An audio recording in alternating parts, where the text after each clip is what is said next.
Now, some of you may know that a few months ago I built a racing mower.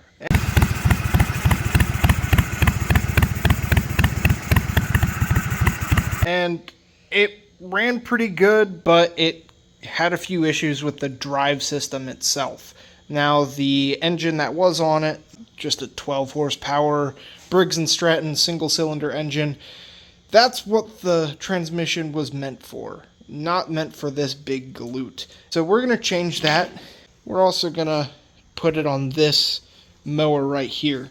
Now, if you saw my previous video, this is the LA 145. I took the engine off of it, put it on another tractor, and this frame and everything, it's not nice. It's not sell worthy.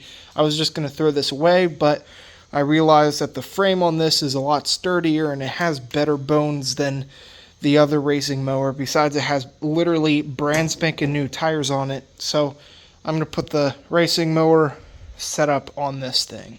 Now, of course, this tractor uses a hydrostatic transmission, which don't fare too well for racing mower setups. So we will be using the Transaxle from the old mower.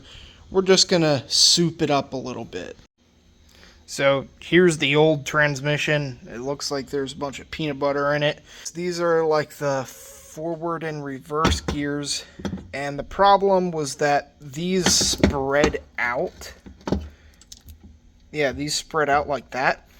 And it was just getting too much power that even under drive, when these were like forced together, it would just have so much power, it would just force them out like that, and it would grind the little gears and whatever. So that was a big issue. So I'm going to get rid of all of that and put in like 2 sprockets. And this will allow me to consolidate all of my gearing inside the transfer case. Now there's a few pros to this. Number one, you don't have to worry about super big and super small pulleys, because typically you need like an 8-inch pulley on the engine and then like a 2.5-inch pulley on the transaxle. You have to worry about changing the tensioners and all that stuff. When you do that, you don't have to do any of that. All you have is just 2 sprockets and a chain that wraps around in here, and you can change the sizes of the sprockets, all that good stuff. Now, belts, they have about 10% parasitic loss. So if you have 10 horsepower coming from your engine, the transmission is only getting like 9 horsepower, which that's fine for mowing your grass, but when it comes to racing mowers, that's the difference between about 30 miles per hour and 40 miles per hour.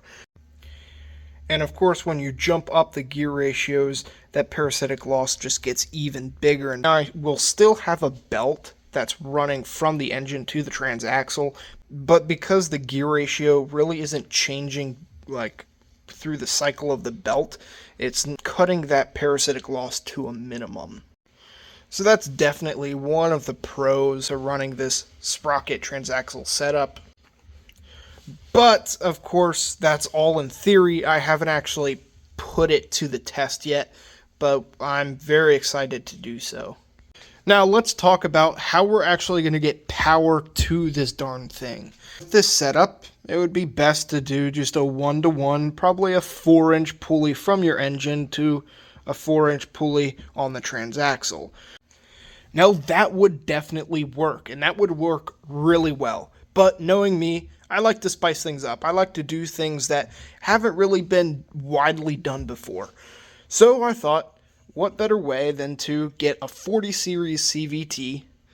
So this is a 5/8 input shaft. So that would go on the transmission. And then the driver pulley would go onto the 1-inch output shaft of the engine. Now, this would allow me to have basically a 1-to-1 gear ratio initially, but then while the engine speed ramps up, it'll get to more like, it'll have an initial gear reduction of 2.5-to-1, and when the engine is fully ramped out, full speed, it'll have a gear reduction of 1-to-1. So as long as I line these little pulleys up this should work really well. But I would also not need to use a belt tensioner either. This would do it completely automatically, so the clutch, the transaxle would not be engaged while the engine is idling, but around 2000 RPM, it'll start to engage, it'll ramp up, it won't slip at all. That's what I love about these CVTs, and it should perform pretty dang well. I used a 30 series CVT, which is basically these but smaller, on my 212 motorized bike. Go check those videos out, and they worked pretty much flawlessly. Now, of course, these still have the same parasitic loss, but it makes up for it with the continually varying gear ratio. Now, of course, I'm also going to change some of the wiring, do some other stuff. I need to get rid of the linkages, the deck, but I should be able to repurpose this foot pedal as a less janky foot throttle pedal instead of the makeshift one we made out of a bicycle brake lever.